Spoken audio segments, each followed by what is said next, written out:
आगे हम पढ़ेंगे मीठे पानी की झीलें। खारे पानी की झीलें हमने पढ़ी, आज हम पढ़ेंगे मीठे पानी की झीलें। मीठे पानी की झीलें, खारे पानी की झीलों का मैंने कोड बताया था, साड़ी का पल्लू पीछे से कुत्ता ने फाड़ा रे। उसके अलावा, उस कोड के अलावा जितनी भी पानी झील आएगी, कुछ भी कहीं भी झील आए तो क्या करनी है, मीठे पानी की झील। अब जो मीठे पानी की झीलें, इसमें से पवित्र झील, यहां से भी क्वेश्चन आता है आजकल की, राजस्थान में से कौन सी पवित्र झील है।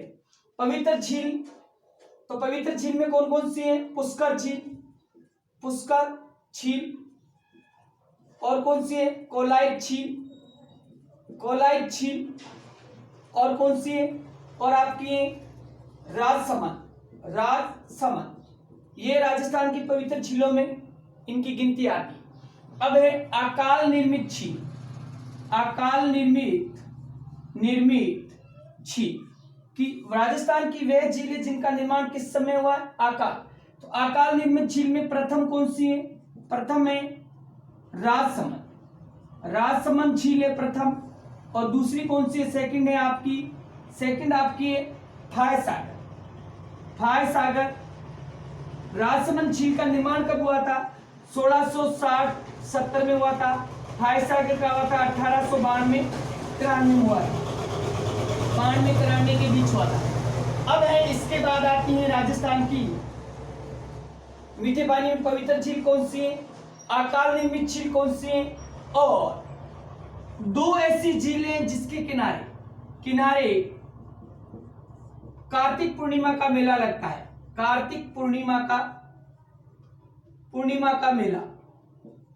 मेला लगता है। दो झीलें, एक है आपकी पुष्कर झील और दूसरी आपकी कोलाइट झील, कोलाइट झील। दोनों को मेला कब लगता है, कार्तिक पूर्णिमा को लगता है। तो ये राजस्थान की झीलें हैं जो मीठे पानी की झीलें हैं। पवित्र झील में प्रथम पुष्कर, दूसरी कोलाइट, तीसरी राजसमंद। अकाल में प्रथम बनी थी कौन सी, राजसमंद। यहां से क्वेश्चन आ सकता है, राजसमंद का पिछली रीट में पूछा था कि राजस्थान की दूसरी बड़ी झील मीठे पानी की कौन सी। तो पहली तो मैंने बताई दी थी कि कौन सी थी, जयसमंद थी। दूसरी बड़ी मीठे पानी की झील कौन सी है, राजसमंद। तो वैसे पूछा था, लेकिन अब ऐसे भी आ सकता है कि अकाल निर्मित झील कौन सी। अब झीलों के किनारे मेले जो कार्तिक पूर्णिमा को लगते हैं, किस किस के किनारे लगते हैं, पुष्कर झील के किनारे और कोलाइट झील के किनारे। अब मीठे पानी में हम पढ़ेंगे, सबसे पहली झील पढ़ेंगे राजस्थान की पुष्कर झील। कौन सी झील पढ़ेंगे, पुष्कर, पुष्कर झील, पुष्कर झील पढ़ेंगे। अब पुष्कर झील के बारे में, पुष्कर झील, सबसे पहले पुष्कर झील कहाँ है, कहाँ है, अजमेर, अजमेर है।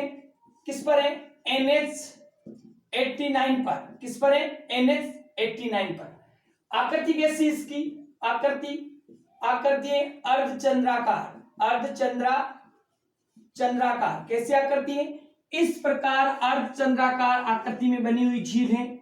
और यह है सरस्वती नदी का नाला, सरस्वती नदी का नाला। इससे क्या होती है, पानी की व्यवस्था, पानी की व्यवस्था। झील में पानी की व्यवस्था किसके द्वारा की जाती है, तो सरस्वती नदी के नाले द्वारा पानी की व्यवस्था की जाती है। अब झील का निर्माण, आकृति कैसी है, अर्धचंद्राकार है, इस प्रकार जो मैंने बनाई है डायग्राम में। और झील का जो निर्माण है, निर्माण को लेकर मैंने आपको पहले बता दी थी, निर्माण को लेकर दो बातें हैं। एक तो है प्राकृतिक, प्राकृतिक में भी कैसे बनी है, ज्वालामुखी, ज्वालामुखी, ज्वालामुखी में भी कैसे बनी है, कालडेरा। ज्वालामुखी निर्मित झीलों को क्या कहते हैं, कालडेरा कहते हैं। दूसरा है ब्रह्मा जी के पसीने की बूंद गिरने से, ब्रह्मा जी ने तपस्या की थी, तपस्या से पसीना आया और पसीने की बूंद गिरने से हुआ। और ये बात हमें किससे पता लगती है, जानकारी कहां से मिलती है, जानकारी मिलती है पद्म पुराण से। हमारे जो पुराण है उसमें से है आपका एक पद्म पुराण। पद्म पुराण में ये उल्लेख है कि पुष्कर झील का निर्माण ब्रह्मा जी के पसीने की बूंद गिरने से हुई है। बाद में क्या हुआ था, बाद में ब्रह्मा जी ने ओड एक जाति थी जो राजस्थान की निम्न जाति थी, इस जाति को क्या किया इन्होंने, और जाति के सहयोग से ब्रह्मा जी ने इसे गहरा करवाया, इसे गहरा खुदवाया। इसीलिए ये और जाति को फिर बाद में क्या किया, ब्रह्मा जी ने आशीर्वाद दिया और किसके नाम से, पुष्करणा ब्राह्मण के नाम से प्रचलित हुई। तो ये पुष्करणा ब्राह्मण जाति है, ये पुष्कर झील की इन्होंने खुदाई करके गहरा किया था किसके कहने पर, ब्रह्मा जी के कहने से। इसीलिए आगे जाकर क्या बनी थी, पुष्करणा ब्राह्मण बनी। ठीक है, अब इस झील के किनारे, फिर इसके झील के उपनाम की बात करूं मैं तो इस झील के बहुत उपनाम हैं। कितने उपनाम हैं कि इसे क्या कहा जाता, इसे कहा था तीर्थों का मामा, प्रयागराज का गुरु, राजस्थान इसके कहा जाता है कोंकण तीर्थ, इसे कहा जाता है पंचम तीर्थ। क्या कहा जाता है, तीर्थों का मामा, प्रयागराज का गुरु, कोंकण तीर्थ, पंचम तीर्थ, राजस्थान का प्रयागराज, देवताओं की नगरी। झील आए तो पुष्कर करना है और स्थान आए तो पुष्कर करना है। मंदिरों की नगरी, सारे इसके क्या है, देवताओं की नगरी, मंदिरों की नहीं, हिंदुओं का पंचम तीर्थ प्रयागराज, सारे किसके नाम, इस झील के उपनाम है। मंदिरों की नगरी इसलिए कहा जाता है कि लगभग यहाँ पर कितने मंदिर हैं, 400 मंदिर बने हुए, इसीलिए इसको कहते हैं मंदिरों की नगरी।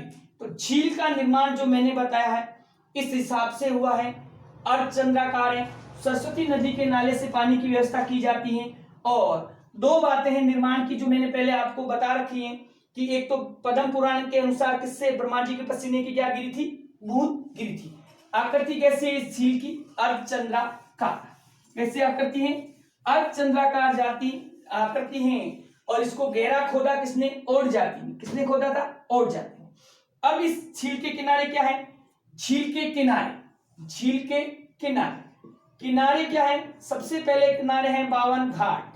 क्या है, 52 घाट। इस घाट का निर्माण किसने करवाया था, निर्माण नरहरि परिहार। ये कौन राजा होता है, मंडोर का राजा होता, मंडोर जोधपुर का राजा होता नरहरि परिवार। इन्होंने करवाया था, कब कराया था, 944 ईस्वी में। कितने घाट है, 52।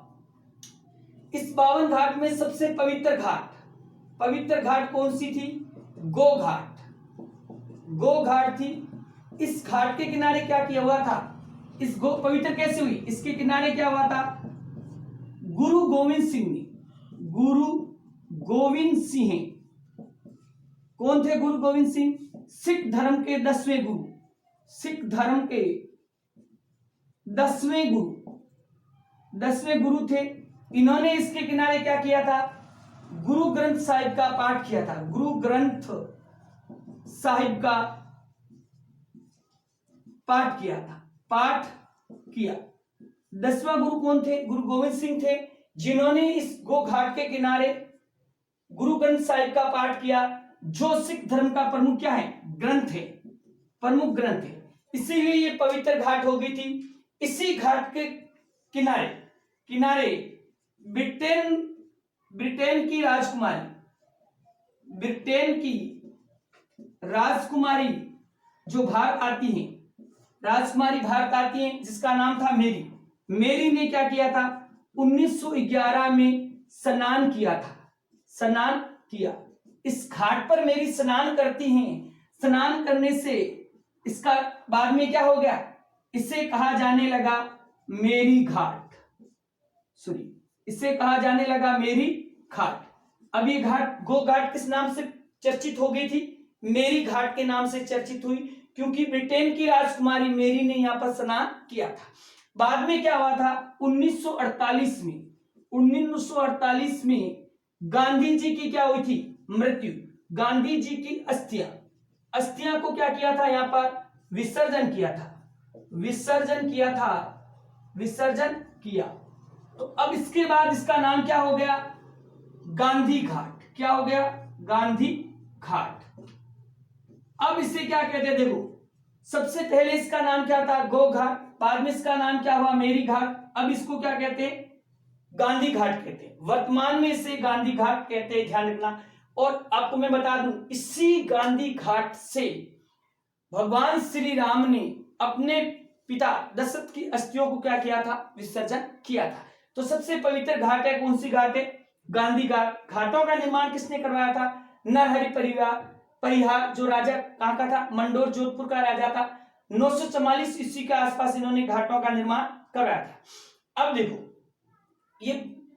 ये थी हमारे जो झील के किनारे क्या थी, घाटे थी। अब झील के किनारे और क्या क्या है, झील के किनारे वो अपने को याद रखनी है कि झील के किनारे क्या हुआ था। झील के किनारे क्या है, तो हो गया। अब क्या की थी, विश्वामित्र ने तपस्या की थी। क्या की थी, यहां पर तपस्या की थी। झील के किनारे किसने तपस्या की थी, विश्वामित्र ने। इस तपस्या को भंग किसने किया था, भंग किया मेनका नामक परी ने। किसने किया था, मेनका नामक परी ने इस तपस्या को भंग कर दिया गया, ठीक है। और इस झील के किनारे क्या हुआ था, कालिदास ने एक रचना लिखी थी, क्या था, अभिज्ञान शाकुंतलम लिखी। किसने लिखी थी, ये कालिदास ने लिखी थी। और इस झील के किनारे क्या होता, और इस झील के किनारे हुआ था स्वामी दयानंद सरस्वती ने अपनी एक रचना का कुछ भाग लिखा था। कौन सा, सत्यार्थ प्रकाश का कुछ भाग लिखा था, ध्यान रखना, कुछ भाग। लेकिन अधिकतर भाग इसका कहां लिखा था, अधिकतर भाग कहां लिखा था, अधिकतर भाग आया हुआ है फर्स्ट ग्रेड में पूछा हुआ भाग लिखा कहां पर लिखा था, उदयपुर में। उदयपुर में किस झील के किनारे, उदय सागर के किनारे। किसके किनारे, उदय सागर के किनारे लिखा था। तो अधिकतर भाग किसके किनारे लिखा था, उदयपुर में उदय सागर के किनारे लिखा था। और कुछ भाग किसके किनारे लिखा था, इसी किनारे लिखा था। अब और क्या लिखा था, वेद व्यास जी ने यहां पर क्या लिखी थी, इसके किनारे रामायण लिखी थी। कौन सा ग्रंथ लिखा था, रामायण लिखी थी। उसके बाद में और क्या हुआ था, जो कौरवों व पांडवों का क्या हुआ था, पांडवों का मिलन किसके किनारे हुआ था, इसी झील के किनारे कौरवों और पांडवों का क्या हुआ था, मिलन हुआ था, ठीक है।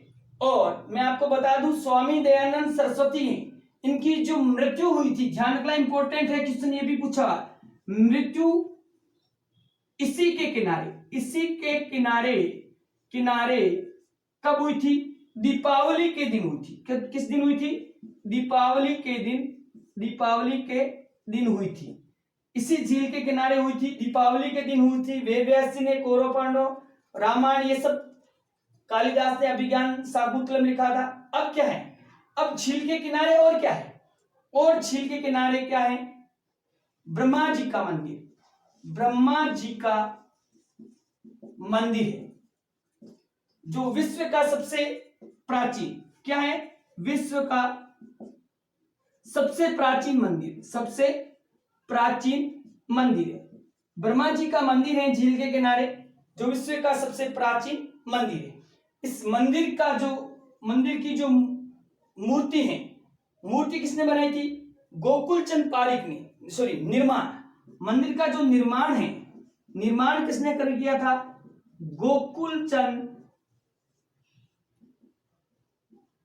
गोकुलचंद पारीक ने। और ब्रह्मा जी के मंदिर का निर्माण किसने किया था, गोकुलचंद पारीक ने किया था। और मूर्ति स्थापित किसने की थी, मूर्ति की स्थापना, ब्रह्मा जी की मूर्ति की स्थापना किसने की थी, शंकराचार्य ने की थी। तो ये है, देखो ध्यान रखना, ब्रह्मा जी का जो विश्व प्रसिद्ध मंदिर है, राजस्थान में या विश्व में ब्रह्मा जी का सबसे प्राचीन मंदिर कहां पर है? तो पुष्कर, अजमेर। लेकिन राजस्थान में ब्रह्मा जी का दूसरा मंदिर है, आए तो क्या लिखना? आसोतरा, बाड़मेर में। कहां पर है? आसोतरा, बाड़मेर में। और अब इस झील के किनारे क्या है? इस झील को सर्वाधिक नुकसान किसने पहुंचाया? सर्वाधिक नुकसान पहुंचाया किसने पहुंचाया था? औरंगजेब ने पहुंचाया था। ठीक है। अब झील के किनारे और झील के क्या है यहां पर? और क्या है? कनिष्ठ पुष्कर, जिसे कहते हैं बूढ़ा पुष्कर। ध्यान रखना, बूढ़ा पुष्कर यहीं पे है, लेकिन इस पुष्कर झील के अलावा यहां पर एक है बूढ़ा पुष्कर है। सर्वाधिक नुकसान किसने पहुंचाया था? औरंगजेब ने इसे क्या किया था? नष्ट किया। लेकिन पुनः निर्माण किसने किया? यहां पे भी लिख लेना अगली बात। पुनः निर्माण किसने किया था? मराठों ने इस झील का पुनः निर्माण किया। अब इस झील के किनारे क्या है?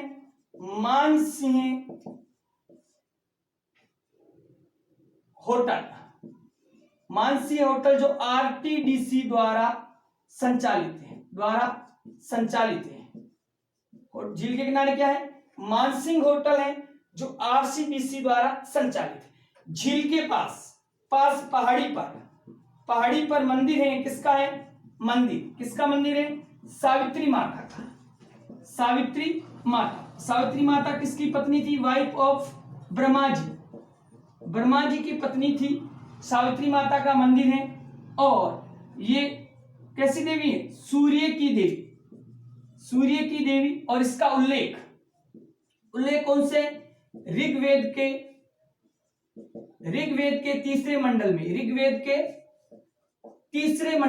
तीसरे मंडल में सावित्री माता का उल्लेख मिलता है। सूर्य की देवी है और ब्रह्मा जी की पत्नी। इसके मंदिर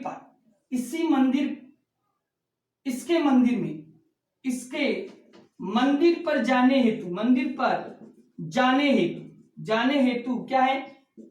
राजस्थान का तीसरा रोपवे संचालित है। राजस्थान का तीसरा रोपवे संचालित है। यानी इस मंदिर की ओर जाने पर तीसरा रोपवे जो सबसे बड़ा है, ये को ध्यान रखना, सबसे बड़ा रोपवे वैसे अभी 3 संचालित है। पहला जालोर में, दूसरा उदयपुर में, तीसरा अजमेर में, जो सावित्री माता के मंदिर पर ऊंची चोटी पर जाने के लिए संचालित है। ठीक है। और इस झील के किनारे क्या है? और इस झील में क्या है? और इस झील में यहां पर एक पुरातात्विक स्थल भी है, पुष्कर पुरातात्विक स्थल। और यहां पर एक परियोजना संचालित है जिसे कहते हैं गैप परियोजना। कब से संचालित है? 1997 में। किस देश द्वारा? कनाडा सरकार द्वारा। अब इस गैप परियोजना का उद्देश्य क्या है? इस परियोजना का उद्देश्य क्या है? ध्यान रखना, झील की साफ सफाई व पानी व्यवस्था बनाए रखना। पानी की व्यवस्था बनाए रखना।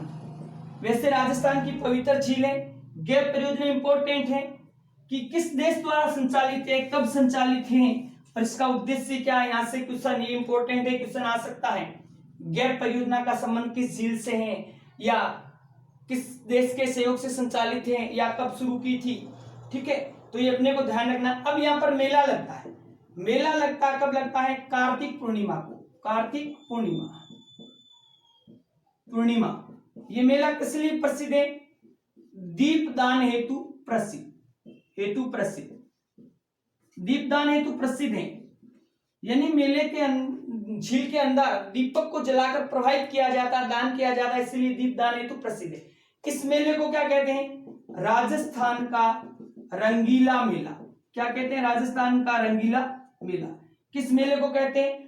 पुष्कर मेले को कहते हैं। क्योंकि रंगीला इसीलिए कहते हैं, इसमें यह राजस्थान का एकमात्र ऐसा मेला है जहां पर तन, मन, धन तीनों का संगम, तीनों का संगम, यानी लोग कैसे, लोग यहां पर वस्तु खरीदने भी जाते हैं और आस्था को लेकर भी जाते हैं, और यहाँ पर धन, पशुधन, इनको भी खरीदने बेचने के लिए जाते हैं। तो तन मन धन तीनों का संगम है, इसलिए इसे कहते हैं राजस्थान का रंगीला मेला। तो ये हमारा राजस्थान का कौन सा झील था, पुष्कर झील था। कौन सा झील था, पुष्कर झील था। आगे नेक्स्ट झील पढ़ेंगे हम, अगला पवित्र झील है हमारा, कौन सा झील है, कोलायत झील। कोलायत झील, कोलायत झील कहां पर है, कोलायत झील आपका कहां पर है, बीकानेर, बीकानेर है। और निर्माण किसने करवाया था इस झील का, निर्माण कराया था कपिल मुनि ने, कपिल मुनि ने। कपिल मुनि ने यहां पर क्या की थी, तपस्या की थी, तपस्या की थी। और तपस्या करके क्या किया, अपनी मां को मोक्ष देने हेतु पाताल तोड़कर पाताल गंगा निकाली, पाताल गंगा निकाली। और जिससे किसका निर्माण हुआ, झील का निर्माण हुआ। मां को मोक्ष देने हेतु तपस्या की, पाताल गंगा निकाली और झील का निर्माण किया। कपिल मुनि का संबंध किससे, ये किसके संस्थापक है, संस्थापक सांख्य दर्शन के, सांख्य दर्शन। हमारे वैदिक धर्म में कितने दर्शन है, 6 दर्शन है। 6 में से सांख्य दर्शन के जन्मदाता, संस्थापक, प्रवर्तक कौन है, कपिल मुनि। अब इस झील का उपनाम क्या है, उपनाम इसे कहते हैं रेगिस्तान का गुलाब, रेगिस्तान का गुलाब कहते हैं। ध्यान रखना, झील आए तो रेगिस्तान का गुलाब कौन सा हो जाएगा, कोलायत झील। लेकिन दुर्ग आ जाए कि रेगिस्तान का गुलाब किस दुर्ग को कहते हैं, तो जैसलमेर का किला हो जाएगा। तो रेगिस्तान का गुलाब कहते हैं। यहां पर भी मेला कब लगता है, मैंने पहले ही बताया था, मेला लगता है कार्तिक पूर्णिमा को, कार्तिक पूर्णिमा को लगता है। और किस लिए प्रसिद्ध है, दीपदान हेतु, दीपदान हेतु कार्तिक पूर्णिमा को मेला लगता है, दीपदान हेतु। और यहां पर क्या आते हैं, सांख्य दर्शन के जितने भी प्रवर्तक हैं, साधु हैं, कनफटे जोगी हैं, वो सारे यहां पर आते हैं मेले में। और काफी अच्छा मेला लगता है, जिसे कहते हैं कोलायत झील। कौन सी झील कहते हैं राजस्थान की, कोलायत झील। नेक्स्ट है 2 झील, अपन एक साथ पढ़ेंगे। नेक्स्ट अपनी 2 झील पढ़ेंगे, एक है आपकी अन्ना सागर और दूसरी है फाय सागर। तो ये दोनों एक साथ पढ़ेंगे, अन्ना सागर झील और फाय सागर या फॉय सागर झील, दोनों झील एक साथ पढ़ना है, अन्ना सागर और फॉय सागर। ठीक है, अन्ना सागर और फॉय सागर दोनों झीलें हैं कहां पर, दोनों अजमेर में है। दोनों कहां पर है, अजमेर में। इसका निर्माण किसने करवाया था, इसका निर्माण कराया था अर्णोराज ने, अर्णोराज ने। जो अजमेर के चौहान वंश का राजा होता है, जिसका नाम होता है अर्णोराज से अन्ना जी, अर्णोराज ने कराया था। निर्माण कब कराया था, अर्णोराज ने कराया था अपने शासनकाल में। और क्यों कराया था, अर्णोराज राजा बना उस समय आसपास में मुस्लिमों का शासन था। मुस्लिमों को क्या किया, युद्ध लड़ा, हराया। अब रक्त से अशुद्ध भूमि को शुद्ध करने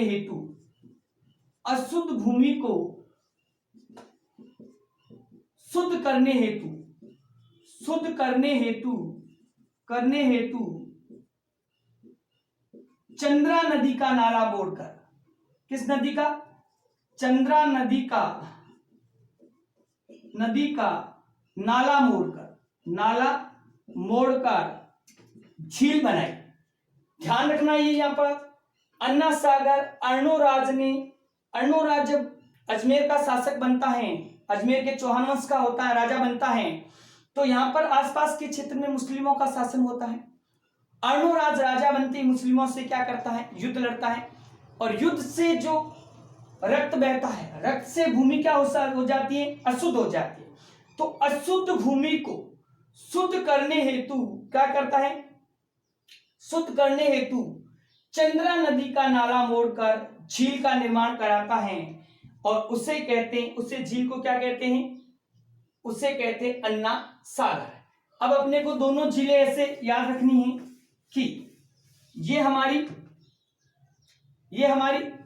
अन्ना सागर है ऐसे, और ये इधर हमारी कौन सी है, फॉय सागर है, अन्ना सागर और फॉय सागर।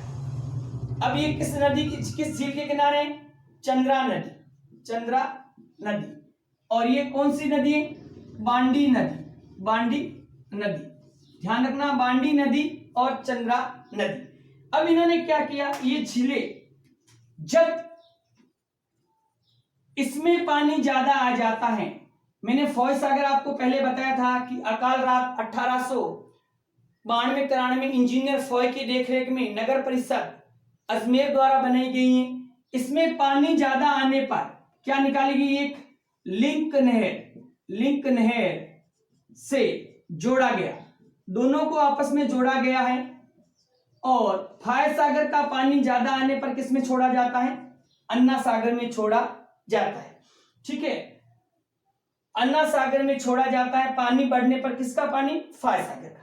अब ये मैंने बताया था कि इसका निर्माण तो किसने कराया, अन्ना जी। इसका निर्माण किसने कराया था, फॉय सागर का निर्माण कौन सी नदी, बांडी नदी कौन सी आ जाएगी, बांडी नदी। और निर्माण किसने करवाया था, इंजीनियर फॉय ने इसका निर्माण कराया। जो नगर परिषद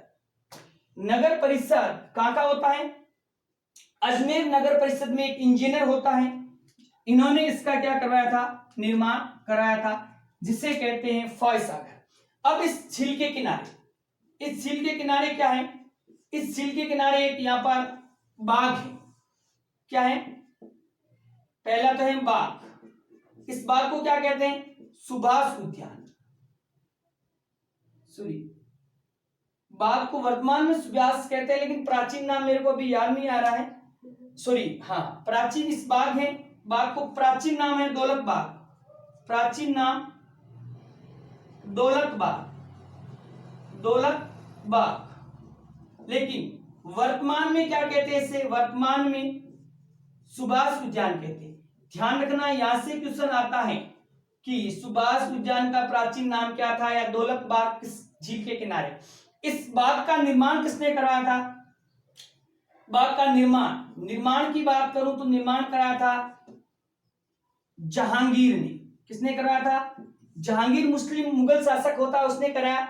और इस बाग के किनारे यहां पर एक क्या है, यहां पर एक झरना है, इस झरने का नाम है चश्मा ए नूर। झरने का क्या नाम है, चश्मा ए नूर। इसी बाग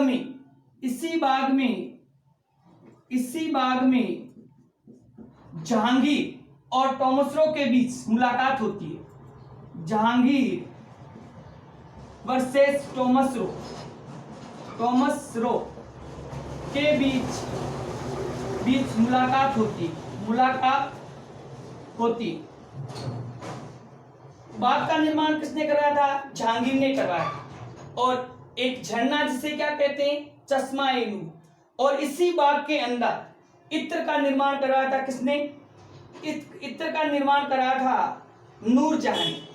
इस गुलाब से इत्र की खोज की किसने की थी, नूरजहां ने।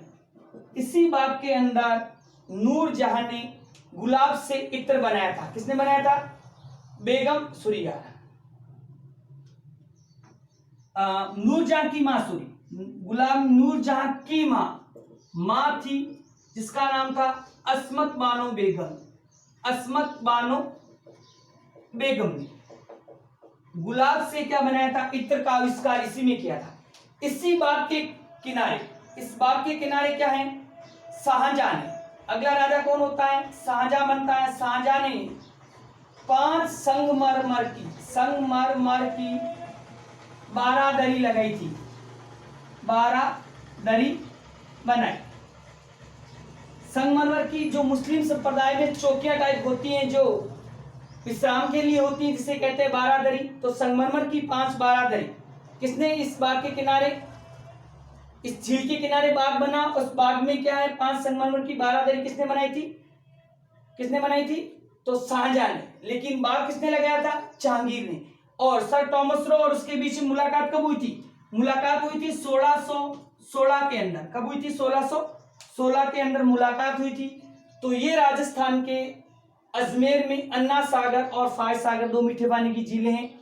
अन्ना सागर का निर्माण अन्नोराज ने करवाया था, इसका कराया था इंजीनियर फॉय ने। और ये किस नदी पर, चंद्रा नदी का नाला मोड़कर, ये बांडी नदी का नाला मोड़कर, पानी अधिक होने पर किसमें छोड़ा जाता है, अन्ना सागर में छोड़ा जाता है। दोनों एक लिंक नहर से जुड़ी हुई है। इसके किनारे एक बाग है जिसे कहते हैं दौलत बाग, वर्तमान में कहते हैं सुभाष उद्यान। निर्माण करवाया जहांगीर ने। एक किनारे पर क्या है, झरना है जिसे चश्मा ए नूर कहते हैं। और इसी के अंदर नूरजाम की मां अस्मत बानो बेगम ने किसकी, इत्र की खोज की थी।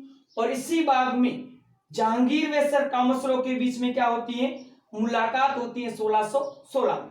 तो ये राजस्थान के हुए, राजस्थान के कौन से हुए, राजस्थान के अन्ना सागर झील और फाय सागर झील हुए।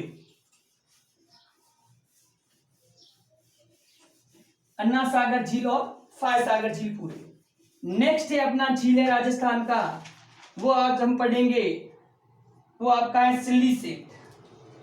अगला झील है आपका सिल्ली सेठ। सिल्ली सेठ कहां पर है, अलवर। कहां पर है ये, अलवर में। तो सिल्ली सेठ झील अलवर, इसका उपनाम है, सबसे इंपॉर्टेंट याद रखना, उपनाम है राजस्थान का नंदन कानन। इंपॉर्टेंट है, बहुत ज्यादा ध्यान रखना, राजस्थान का नंदन कानन कहा जाता है। अब इस झील का निर्माण किसने करा, ये इस प्रकार झील बना हुआ है। झील के किनारे यहां पर एक क्या है, यहां पर एक 6 मंजिला भवन है। 1 2 3 4 5 6 मंजिला भवन है। यानी झील के किनारे एक 6 मंजिला भवन है जिसे कहते हैं शिकारी लॉज। इसको कहते हैं शिकारी लॉज। क्योंकि मैं आपको बता दूं, ये जो पहले जो झील थे वहां पानी का स्रोत था प्राचीन काल में। तो जीव जंतु, जंगली जानवर वहां पानी पीने आते थे, तो राजा आखेट खेलने जाते थे, वहीं पास में ही रहते थे और वहां से शिकार खेलते थे। तो वहां 5 मंजिला भवन है शिकारी लॉज। और इसका निर्माण किसने करवाया, निर्माण करवाया था यहाँ के राजा विनय सिंह ने। विनय सिंह ने अपनी पत्नी किसकी याद में, शीला की याद में, शीला की जवानी, वो वाला शीला की याद में करवाया। और कब करवाया था, 1845 में करवाया, 1845 में करवाया। और वर्तमान में इस भवन में क्या है, वर्तमान में इस भवन में क्या संचालित है, वर्तमान होटल पैलेस संचालित है। होटल पैलेस संचालित है। अब इस झील की और विशेषता क्या है, ये झील किस लिए प्रसिद्ध है, नौकायान और मत्स्य पालन हेतु प्रसिद्ध अपने को याद रखनी है। ये झील किस लिए प्रसिद्ध है, नौकायान प्लस मत्स्य पालन हेतु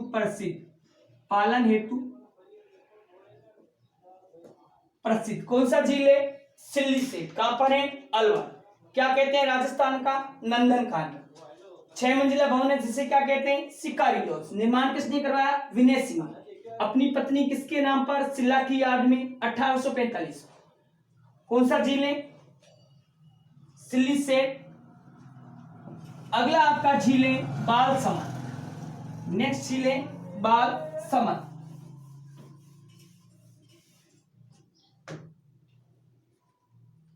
बाल समंद देखो, राजसमंद है, राजसमंद में, और बाल समंद कहां पर है? जोधपुर। बाल समंद झील कहां पर है? जोधपुर। निर्माण किसने करवाया था? बालक राव परिहार ने। बालक राव परिहार ने करवाया था 1159 ईस्वी में। निर्माण बालक राव परिहार ने 1159 में, और कहां का राजा था? मंडोर का राजा था। मंडोर का राजा था। अब ये इस प्रकार बना हुआ कि ये इस प्रकार झील है। झील के बीचों बीच क्या है? एक बीचों बीच 8 खंबा महल है। 8 खंबा महल झील के बीचों बीच है। इस 8 खंबे महल का निर्माण, इसका निर्माण यहाँ के राजा कौन था? सूरसिंह ने करवाया। किसने करवाया था? सूरसिंह ने करवाया था। और इस झील के किनारे यहाँ पर एक बाग है। ये बाग है, कौन सा बाग है? बाग है जनाना बाग। जनाना बाग ये सूरसिंह की जनानी थी, यानी पत्नी थी, उसके लिए बाग बनाया, महिला के लिए, इसीलिए इसको नाम रखा गया जनाना बाग है, जो अपनी रानी के लिए बनाया, रानी के लिए बनाया। अब और क्या है इसके किनारे? और यहाँ पर संगमरमर की बारादरी बनी हुई है। ध्यान रखना, संगमरमर की बारादरी। बारादरी यहां तो इतना ही याद रखना है कि ये आ जाए कि अन्ना सागर झील के नाम किस झील के किनारे संगमरमर की बारादरी है, तो अपने को याद रखना है बाल समंद जोधपुर। कौन सा झील है? बाल समंद। अब देखो, इस झील को जोड़ा गया, किससे जोड़ा गया? यहां पर एक बांध है गुलाब सागर। गुलाब सागर बांध। इस गुलाब सागर बांध से, यहां पर ये गुलाब सागर बांध है, इस बांध से आपस में इसको कैसे नहर द्वारा जोड़ा गया है, पानी की व्यवस्था की गई है। इसकी पानी की व्यवस्था किससे? इस झील में पानी की व्यवस्था गुलाब सागर बांध से पानी की व्यवस्था करता है। कौन करता है? पानी की व्यवस्था करता है इस झील में गुलाब सागर बांध। कौन सा बांध करता है? गुलाब सागर बांध। कौन सा झील है? बाल समंद। कहां पर है? जोधपुर।